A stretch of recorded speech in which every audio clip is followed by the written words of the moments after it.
This is how fast things are changing. This is the information age. If you're operating by old ideas, you're obsolete. You begin the game by, identifying your dream. I think that's really where it all starts. In today's economy and where we are today, it's not just a dream, it's more of a necessity. You've got to identify how you're going to survive more than how you're going to just, get something out there that you want. Here I am in New York City, financial capital of the world, surrounded by millions of people, most of whom will spend their entire lives working hard for money, but will have very little to show for it at the end of their life. How many people are pissed off? I hate being told what to do. You have to fail fast. No one can steal my dream. You can count on the government destroying the dollar. All currencies have eventually gone to zero. You cannot save your way to retirement. If it's too complex for us, what do we have to do with our money? We have to give it to them. It was pure hopelessness. It was just 100% survival. Somebody's buying it. The public isn't buying it yet, but somebody is. How bad do you want it? That's the question. It's time to acquire. An unfair advantage. What is an unfair advantage?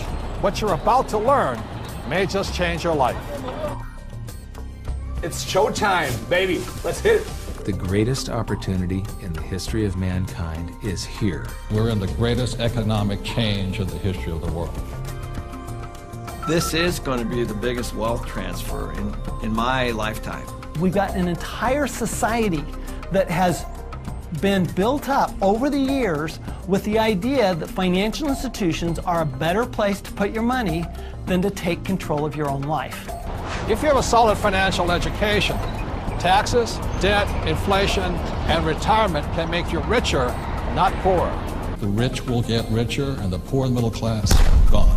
I was around my brother who was a part of a gang, who ran a gang, and that's a lot like running a business. Most people run from problems, and the truth is that's where the opportunities are.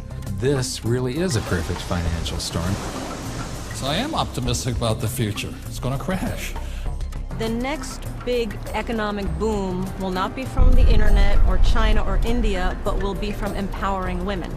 A big part of success is failing so many times that you learn and learn and learn your lessons. Robert says all the time that if you're not being successful, it's because you're not making enough mistakes. People think that cash is like a safe place to be, a place to park your purchasing power. And I think cash is the worst investment that you can have. And if you follow an economist, you're in trouble. Okay, you want to have barely enough income to survive if you're lucky. Go do 401ks, go do mutual funds, be my guest. This is the best time to talk about this because people have had a shift of context with this economy. To change your financial life often involves changing your mindset. It really is where it starts, is the attitude, it's the mindset, it's the decision that you're going to, take responsibility for your own financial life. Knowledge is money. Show business. When you think about show business, you always think about the show, right? Cameras and movie stars and makeup and glamour. But you never think about the business side of it because we don't have financial education. And I didn't learn that until 20 years down the road in my career. And now, I'm not only an expert in the show part of it, but I'm becoming an expert on the business side of it. Business is about production. We can produce our way out of any problem. I was probably age 8 when I started thinking about millions. The very, very first step is you've got to select your dream, because taking control of your financial life starts with a dream. There's got to be a bigger purpose than just making money. If you don't have something that is bigger than you, a dream, a huge dream, you're going to quit. Your friends and who you hang out with, whether you're a child or whether you're an adult, will dictate your destiny and your future. And so you have to be picky and choose your surroundings very carefully. It's creativity. It's brainstorming. It's being around like-minded people. People have so many emotions attached to money. And it might be because of how their parents thought about money, or an experience they had around money that, they think it's evil, or they think rich people are bad people, and all of this stuff.